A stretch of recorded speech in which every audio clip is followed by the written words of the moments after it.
आज का प्रसंग अत्यंत ज्ञानवर्धक है, इसलिए इसे अंत तक ध्यान से सुनिएगा जरूर।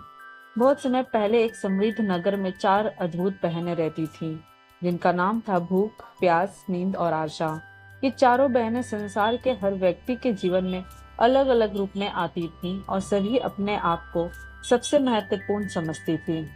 एक दिन चारों बहनों में यह झगड़ा हो गया कि आखिर उनमें से सबसे बड़ी और सबसे आवश्यक कौन है। भूख बोली, मेरे बिना तो कोई जी ही नहीं सकता, मैं सबसे बड़ी हूँ। प्यास बोली, नहीं, जीवन पानी से चलता है, इसलिए बड़ी तो मैं ही हूँ।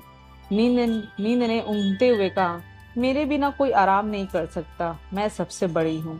और अंत में आशा मुस्कुरा कर बोली, है तो तुम सब जरूरी, पर जीवन को आगे बढ़ाने की ताकत सिर्फ मैं देती हूँ, बड़ी मैं ही हूँ। चारों का विवाद बढ़ता गया और वे निर्णय के लिए नगर के प्रज्ञावान राजा के पास पहुंच गईं। राजा ने पहले भूख से पूछा, बताओ तुम कैसे बड़ी हो। भूख ने गर्व से कहा, मैं इसलिए बड़ी हूँ क्योंकि मेरे कारण ही घरों में चूल्हे जलते हैं, स्वादिष्ट पकवान बनते हैं, थालियां सजती हैं, लोग मेहनत भी इसीलिए करते हैं कि मैं शांत रहूं। राजा ने उसकी बातें सुनकर तुरंत अपने सैनिकों को आदेश दिया, पूरा राज्य घोषणा कर दे कि आज किसी भी घर में भोजन नहीं बनेगा। दिन बीत गया, रात बीत गई, सुबह हुई।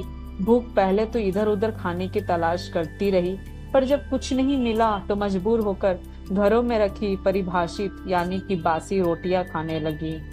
प्यास ये सब देख रही थी। वो तुरंत राजा के पास जाकर बोली, राजन, भूख हार गई, देखिए वो बासी रोटियां तक खाने लगी।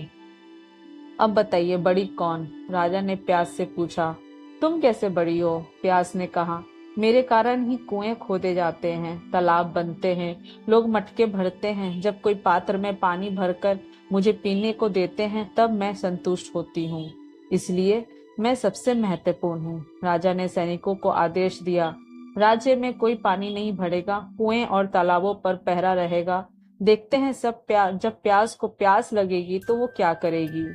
पूरा दिन बीता, रात हो गई। अगले दिन जब प्यास असहनीय हो गई तो वो इधर उधर पानी ढूंढने लगी। जब कहीं भी पानी ना मिला तो मजबूर होकर उसने कीचड़ भरे गड्ढे को पानी पी लिया। यह देखकर नींद दौड़ती हुई राजा के पास गई। राजन, प्यास हार गई, वो गड्ढे का पानी पी रही है।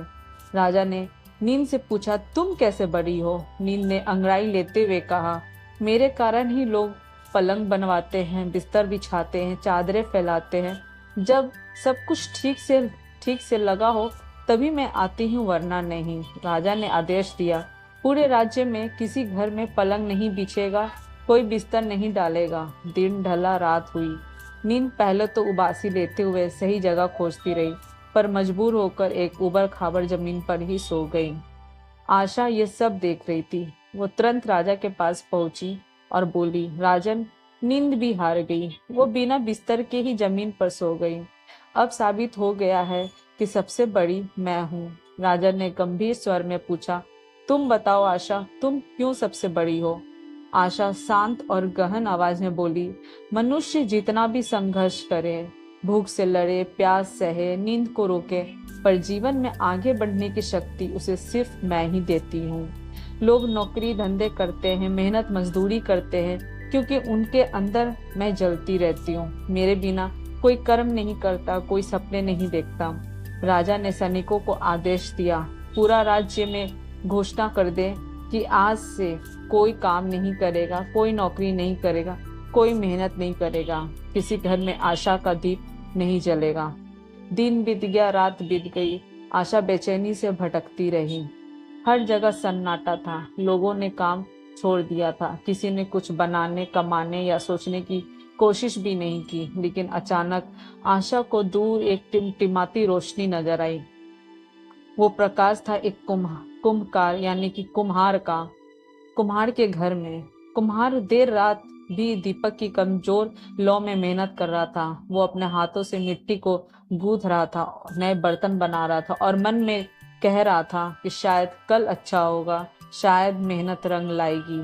आशा उसी कुम्हार के पास टिक गई। जैसे ही आशा ने उसके मन को छुआ, उसका मिट्टी का दीपक सोने का, उसकी बोलियां सोने की और उसकी कुटियां सोने की महल बन गई।